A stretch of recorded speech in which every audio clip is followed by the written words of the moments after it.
Welcome to Life-Changing Challengers, the podcast where passion meets purpose. I'm Brad Minus, your host, guiding you through stories of transformation and triumph, from endurance feats to overcoming adversity. Our guests defy the limits and inspire action. Ready to ignite your desire and incinerate your barriers? Join us. Your journey to the extraordinary begins now. And welcome back to another episode of Life-Changing Challengers. Hey, you are in for a treat today because I have Deshaun Jackson on. He is PsychRNFit. He calls himself the PsychRNFit lifestyle coach. He's got his own coaching program. And this guy is not only an expert or been around the physical therapy field, but he's also an RN. He's a lifestyle coach and a fitness coach. So, Deshaun, how are you doing today? Very well, Brad. Thank you for having me on. I appreciate that. So, Deshaun, can you tell us a little bit about your childhood? You know, kind of where you grew up, what was the complement of your family, and what was it like to be Deshaun as a kid? All right. So going back, I grew up in the greater Flint, Genesee County area. Flint has gained a lot of notoriety for good and bad reasons. It's why we're known. And growing up, I was split between two households, my mother's house and my godparents' house. And I literally had the best of both worlds growing up. Amazing childhood, loved to play sports. I literally could bounce in between two households. I'd get on my bike and ride from my mom's house down to my godparents' house, which is about a mile away. I stayed at both places, and there were some dynamics growing up in a small Midwestern town. I was one of the few Black kids in the community and adjusting and dealing with those issues. Other than that, I had a normal childhood growing up. So, did you have brothers or sisters? Only child.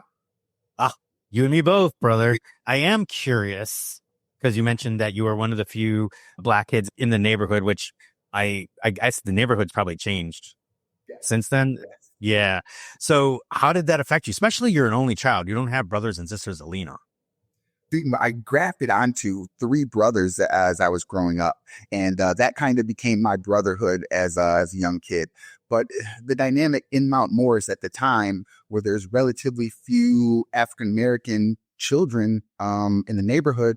So when maybe me and my white friends would go to somebody's house and hang out, sometimes there might have been a different reaction between their parents and the experience I got.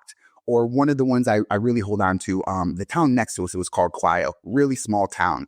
They had a nice park down there. And as a kid, I would go to Clio Park to hang out with my friends. I'd hear people say, "Hey, nigger, get out of, you don't belong here." And, stuff like that. So I seen my counterparts didn't go through. So it created a dynamic, but like anything else, I navigated it.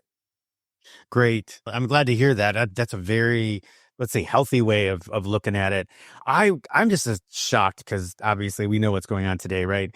See, growing up in the 70s and the 80s, 90s, I was in an area where it was pretty diverse. I don't want to say colorblind, but to me, it was an adjective. You know what I mean? It was an adjective. It was like, this person was Asian, this person was Black, this person was Laos, this person was Mexican. That was it. That was the adjective. And yeah, did they have if I went to my African-American friend's house, was there a little bit of a change in culture there? Sure. But it wasn't enough that it made a difference. It really didn't make a difference. And then today it's just seems like it's overwhelming, which is worse because it just feels like we went backwards. You kind of feeling that same thing?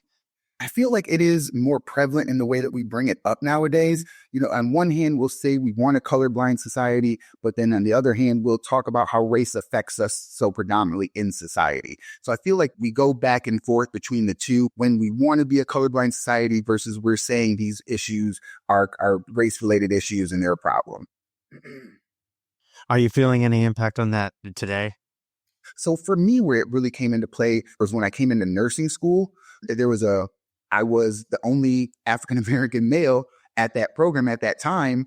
And I was the only 44-year-old African-American male, predominantly with Caucasian females in the program.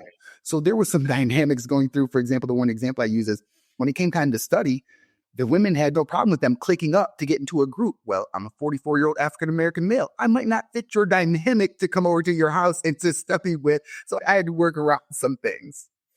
Yeah. You know what? And I imagine it wasn't at that point in my humble opinion, being around the healthcare industry, and I've been around it a long time, it probably wasn't the fact that you were 44.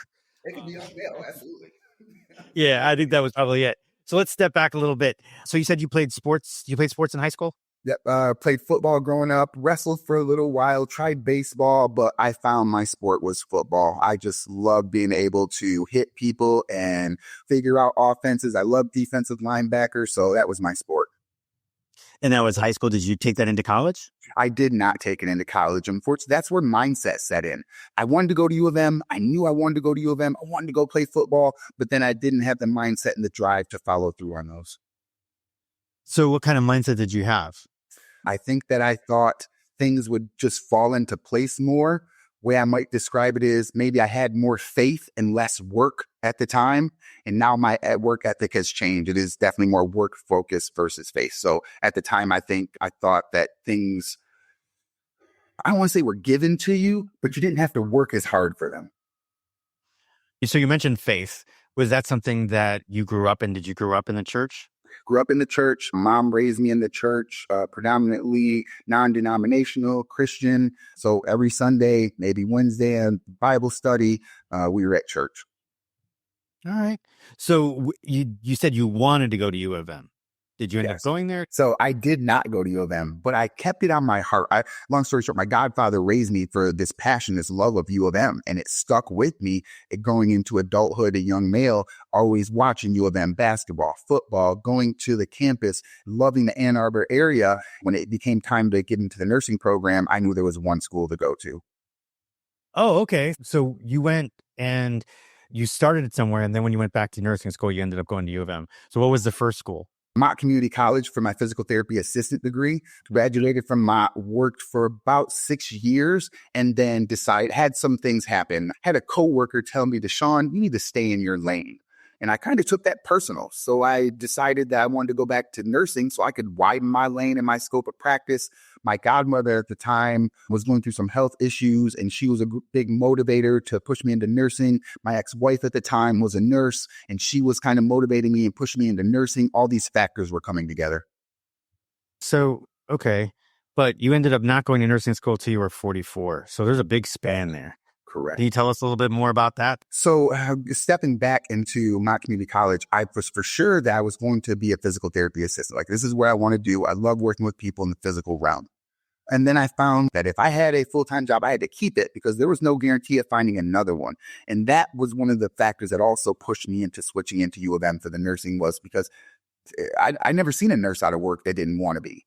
There were plenty of jobs. They could go do anything they want. They could switch hospitals to different centers, to whether they work bedside or whatever the case. And so that was one of the big factors that said, I need to do more. I want to do more. Right. So 6 years, you're talking what? You were 26, 27 by the time you left your first physical therapy assistant job. I entered in U of M during the COVID at 40 years old. Oh, okay. All right. So at 40 years old, did you end up doing physical therapy assistance all the way through till you went to nursing school? I did. 6 years of working full time. And then once I was into the nursing program, I still stuck with it just a little bit until I transitioned out. Well, of course, got to still make money.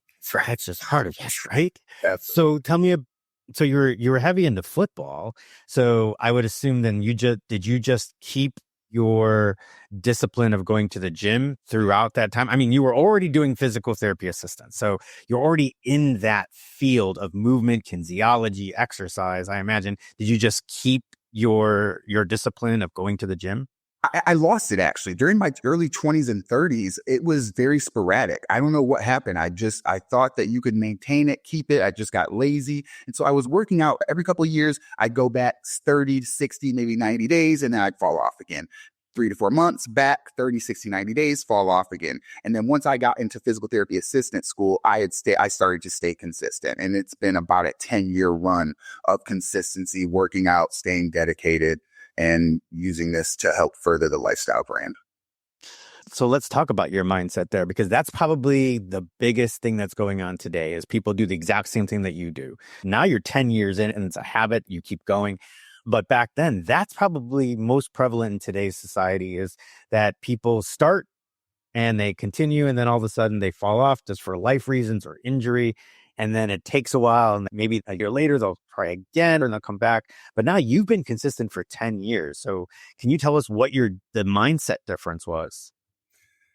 I wish I could tell you the day, the time, the year that the flip switched, but it just started little by little. I was working as a physical therapy assistant out at Lapeer, Michigan, and there was a gym close by. And I started going every day, little by little, 40 minutes. Then it started to an hour, then an hour and 15 minutes. Switched gyms, stayed dedicated there. And it became habitual that my body, my mind needed it. If I had coffee in the morning, I knew the gym followed. It was the next logical step. So at that point, it is like anything else, whether it's a procrastination becomes a habit or something healthy becomes a habit, it just became an everyday process. I get it. And you know what? I've always talked about that with some of my clients is that, and most of them will say the same thing. And most endurance athletes, especially in Florida, we're morning, most of us we're morning habitual exercises, right? So here in Florida and Tampa, yeah, most of the year you want to be you want to be working out by 6 a.m. minimally, if not even before then. So we're habitual like that. And it just happens to be. I liken that to like brushing your teeth, just like you said with coffee. You know what I mean? And I'm like, hey, that's what you do. It's just part of it. And it's interesting because when I take on a client, they get a little bit concerned when they see on their plan that it's 7 days. I'm like, well, you have to dig in because it's not all the same effort level, right? To keep you on that habit, right? So you have your days that you work out long, you have your days that you work out hard, and then you have your recovery days, which are still a workout, but it's much less intense. But to keep that habit, you have 7 days. That, one of those days might be go foam roll, do some yoga poses, stretch for a little bit, and you're done. And then some of those days is you got an hour and a half with freaking intervals in between. And you have to understand that, but it's to keep you on that habit. And it tends to work. You know what I mean? Obviously, you're going to be thinking about, oh, tomorrow, yay, I got a recovery day. Oh, tomorrow, I got an hour and a half with intervals. Oh, God. So, but I love that aspect of it. Before we talk about how you actually got into lifestyle coaching, which is really, really I want to talk to about and get more into that and your methodology, can you give us an idea of what your splits are for the week? Yeah. So I'm on a push-pull 3-day legs, back, chest program with arms on my chest and back day. So I've been on that for about a year and a half. I was doing a 5-day split, every body part, 5 days a week. And then I'd throw in a HIIT session on Saturday. The reason for the switch was because I signed up for a coach who put me on the 3-day push-pull program. I do like that. I find that it does get a little repetitive for me as I age, some elbow, knee issues. So I might find I have to throw in a cardio day, give that elbow a rest, give that knee a rest, and then pick right back up. So sometimes it turns into a 4-day split if I need to give the body part a little bit of a day off. Wow, that's great. And I love that, just to give some ideas. We push, pull, and then a day of cardio. What is your favorite form of cardio? Burpees, hands down. I'll do the hardest. Oh, absolutely. Absolutely. For me, a burpee workout in my workout day would be 200. A burpee of 100 would be a quick cardio session before I jumped into a full-blown workout. Wow, 100 burpees. Oh my God. Hey, listen, I will run 50 miles before you tell me to do 100 burpees. That's how I feel about running 50 miles. All right. So okay. So you're physical therapist assistant, and now you're an RN. What was your specialty as an RN? I work in a psych facility. It's a partial hospitalization program for adults and youth. It's a day program where they get there about 9 a.m., leave by 3, have education classes, therapy, and see the doctor. This is talk about all around. No wonder you're doing what you're doing. And we'll talk about that here in a minute, is that you had it, right? You've got physical therapy, kinesiology, moving, injury prevention, injury recovery. Then you walk into total mindset, because this is you're into that mental health side of it. Oh, by the way, I love the fact that you have a coach. Yes. Some people are like, hey, I'm a coach. I help people get fit. And I have got my own coach. I'm the same way. I hire a coach whenever I'm ready to start when I'm getting ready for a race. I hire a coach as well.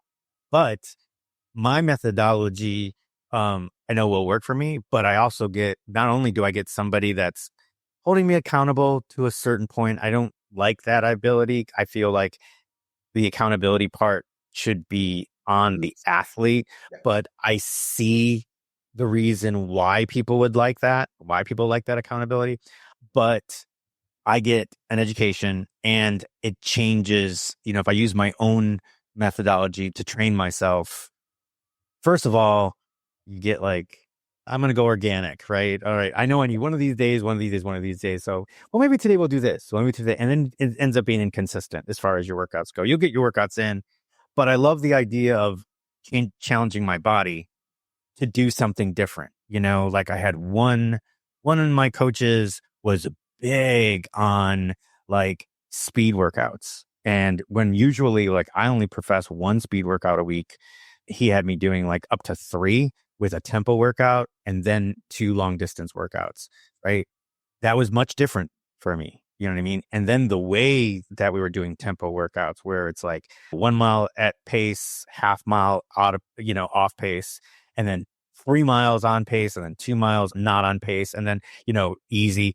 And it was definitely a much different way of doing things. I had another coach that was a lot shorter distance and a lot speedier intervals. And then I had somebody else that was more like me, which, tended to do a lot of long miles, and then you just added a couple of intervals within the long miles.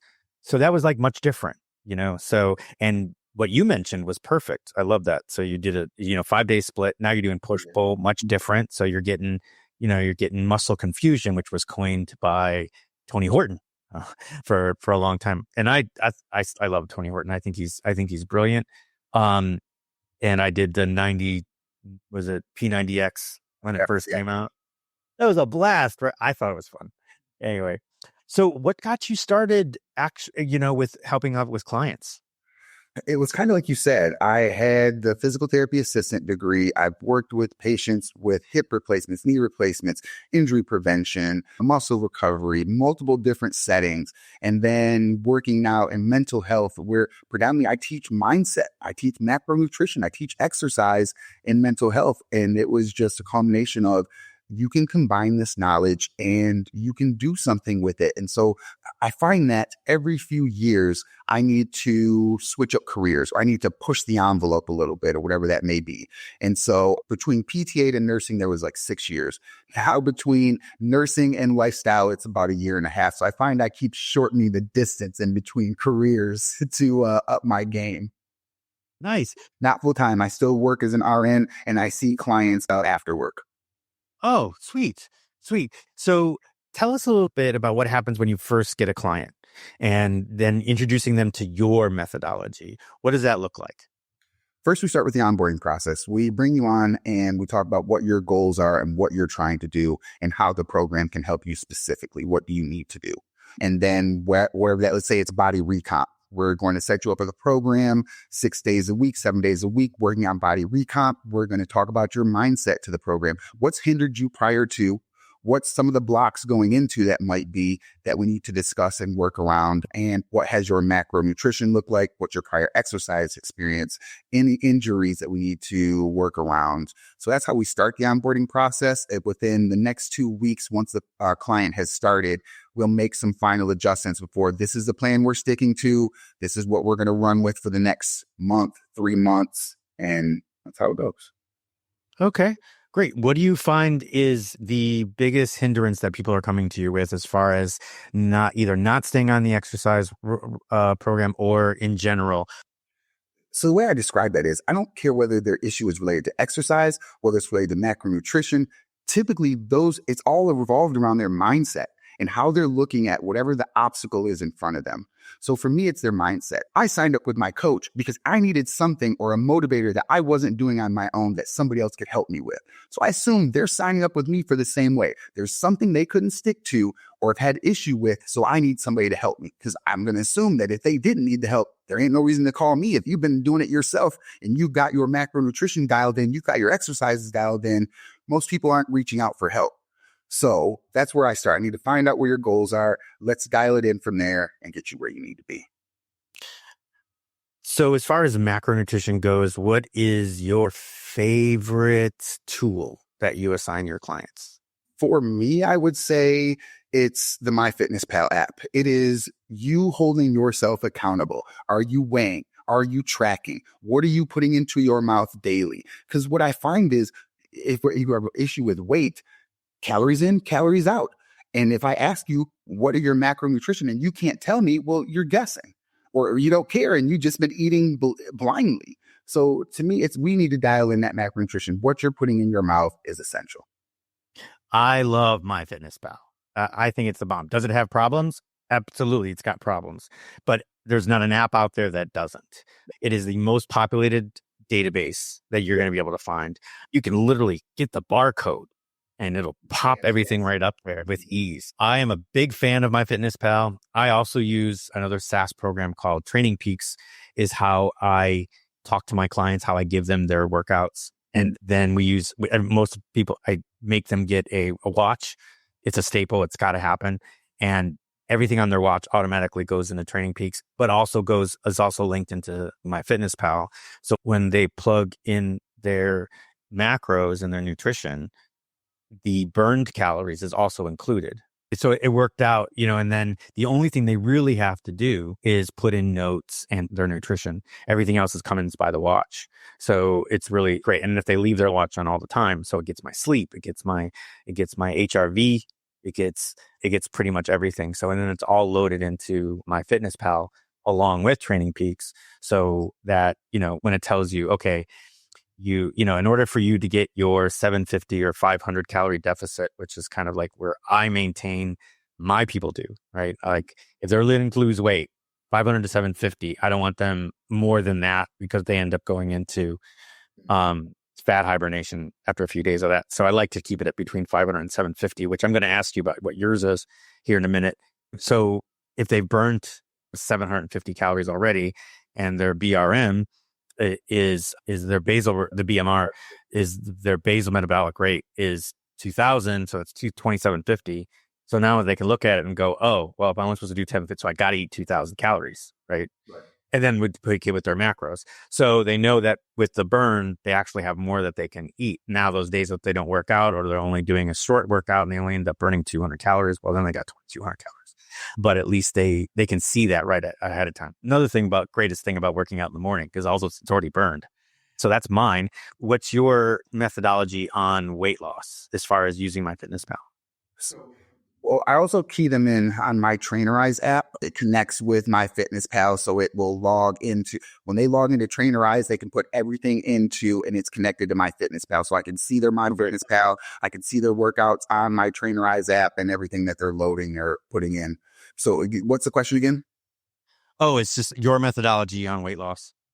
Let's say I have a female 5'8", 180 pounds. We're trying to body recomp. I'm going to keep her at anywhere between 1,300, 1,400 calories for 3 weeks or more. Let's see where your weight comes. I want to keep you between the week, maybe 2 to 2.5 pound weight loss from Sunday to Sunday. And then if you're making progress, we're going to keep you there. Let's say you go up and over or haven't lost any weight. We're going to bring it down 100 calories. We're going to bring you to 1,300, maybe 1,250. Little by little, I want to bring you down 1.5 pounds to 2 pounds a week, give or take what client I'm working with. Okay. So how do you determine so I'm using 1400. I would believe that's probably that their BMR is probably 1700 maybe. Yeah. So how do you determine their BMR? Is it mostly just an online calculator, or it is an online calculator? Honestly, for me, I don't get caught up in the BMR unless I have somebody who is I have a client who's training to get on stage. They're going to be way more accurate than somebody who is just in a lifestyle and I want to lose a few pounds. So for me, I'm using the scale as an indicator. I'm using the pictures as an indicator. I'm using their feedback as an indicator. And then I'll have them do something specific. I need you to go out and this hypothetical 5'8", 180 pound female, size 12. I need you to go out and buy a size 10 pants. Ones you can't fit in that you want to, because that's the goal. Because what's going to happen is in 3 weeks and 1 month, you're going to all of a sudden go to try on those size 10s because you've been at 12 for 3 weeks and go, I can get in those now. So now we've got another marker because it's not always going to show on the pictures. It's not always going to show on the scale. But all of a sudden, you get into those size 10 pants. That's a good indicator we're making progress. I like that. That's fantastic. Oh, wow. I do the recom stuff, and endurance athletes look much different than bodybuilders and people that are looking for aesthetics. But I do have a few, and especially the women that I have, they like to look good, you know? So I use the mirror and the cookie test. If you can be somewhat bare, looking at yourself in the mirror and eat a cookie, you're good. Like if you look at that and you can eat a cookie because you're looking at that going, yeah, I look good. I can have this cookie. They're good to go. There is no problem. I like that. But if they're looking at there and they're going, I probably shouldn't eat this, and they want to put it down, okay, let's figure out what that is and let's move on. Oh, it's a couple extra. It's an extra percentage, maybe 2% of fat. All right, we'll figure that part out. I'll add a speed workout because that drops it. I'll add an extra long day because that's a fat burner. That's a complete fat burner. And after 3 weeks, that 1% is gone. And then they can sit there and they can eat their cookie. Yes. I like it. So yeah, that's always fun. I love it. So, but anyway, you are a big proponent of, I think the word is, what's the word? So incantations, or what's the everybody affirmations. Yep, absolutely. Nobody validates you more than you. And working in mental health, one of the biggest things I see is the way people feel about themselves, or somebody says something negative to them and it tanks their self-esteem. So I teach, you're never going to get a group of cheerleaders sitting on your right shoulder, cheering you on, rah, rah, every day. You have to be that cheerleader on your right shoulder, cheering you on every day. In 24 hours, we go through a level of emotions, whether they're low level, high level, we feel good or we feel bad. What I tell you is in those low moments, you have to be able to pick yourself out of that and bring yourself to a high level, whether that's doing something you're good at and getting better, whether it's starting a new project you've never done before and getting better, whether it's increasing your exercise, whether it's your macronutrition you have, or talking about to yourself positively in a manner that's going to uplift you. I tell my clients, use music. Music absolutely biohacks your mood. When working with patients in mental health, I ask them, what's the sad song you put on when you feel depressed? I said, do you know why you put that on? Because the melody absolutely taps into your mood. It works in reverse. If you are finding you are having a crappy day, put on that song that's going to have you in the middle of the dance floor dancing like nobody else is around. I absolutely am a proponent of that. Matter of fact, and unfortunately, I can't find an app that does it anymore. I used to have an iPod alarm clock, and the iPod was automatically set to a song. So when I woke up, that song was my song. That was my jam. So I had no problem getting out of bed. I came out of bed dancing because that was my song. And if my song changed, I changed the song on the iPod. So I absolutely a proponent to that. But I can't find a way to get my iPhone to wake me up with my jam. And I wish I could do that because now I use that as my alarm clock. But I think I just love that. Absolutely. The first thing. And I tell that to my friends. If you got a problem getting out of bed, put on your favorite song. Yes. Start singing to it and you'll get out of bed. You will. You definitely will. So yeah, I am a huge proponent of that. And then of course I have my people run with music. They're not allowed to do it during a race, but when they're out training, yeah, absolutely. They run with music. So yeah, I 100% believe that. But that's fantastic. Well, that's a lot of really, really great information. You have an Instagram account and that's PsychRNFit. We're going to put that in the show notes so that you can contact Deshaun when it's time for you to get a coach. He's going to take care of you, get you to where you want to be. From what I can tell, it's 100% online and he will get you to where you want to go. This is not about where he wants to take you. It's about where you want to go. Everything is customized to you. I'm assuming that your preferred method is to slide into your DMs on Instagram. Absolutely. Absolutely. Reach out to me on Facebook or Instagram. Okay. And then, so I will also put his Facebook address in the show notes so you can reach out. And yeah, you got to reach out to Deshaun. And it sounds like that his coaching program is going to be amazing. He's got some great stuff. He's got some great content on Instagram. So you need to actually reach out and get your fit on and get that mindset going, which is going to help you the rest of you in all other parts of your life. Talking from somebody that also teaches, that also is big into mindset. I've seen people that have never run a 5K before, run a 5K, and then 2 months later, they end up getting a promotion. There is something about physical activity and mindset that is connected. The endorphins or whatever, the confidence is probably a big part of it. I would agree. In fact, one of the examples I give, Brandon, you probably could test this more than I can. I tell my clients or patients, when you're watching the Boston Marathon, have you ever seen a depressed marathon runner? No. You don't. Depression does not exist in the same headspace when they are running. When you are doing a marathon or a triathlon, they might have depression or anxiety prior to. They might experience it afterwards. But in the midst of, they are in a zone. They are in their flow state, and depression and anxiety do not exist. You're absolutely right. The minute they've done that first heavy lift, there's a smile, there's a sweat, there's something that's going on there. They're in that, the endorphins are hitting and things are going. So so reach out to Deshaun, get your coaching on, and check out his Facebook and his Instagram. If you are watching on YouTube, please go ahead, like and subscribe, hit that notification bell so you always know when we're dropping a new episode. And if you're on Apple or Spotify or any of those other podcast directory apps, give us a quick review. It doesn't have to be a good review. I'm good just to know that there's feedback. And if the feedback's there, I'll take it into consideration and we'll evolve the podcast. So will be better. So help me out. And you can do that as well. I really appreciate it. But with all that being said, thank you very much. Thank you, Deshaun. And we will see you in the next one.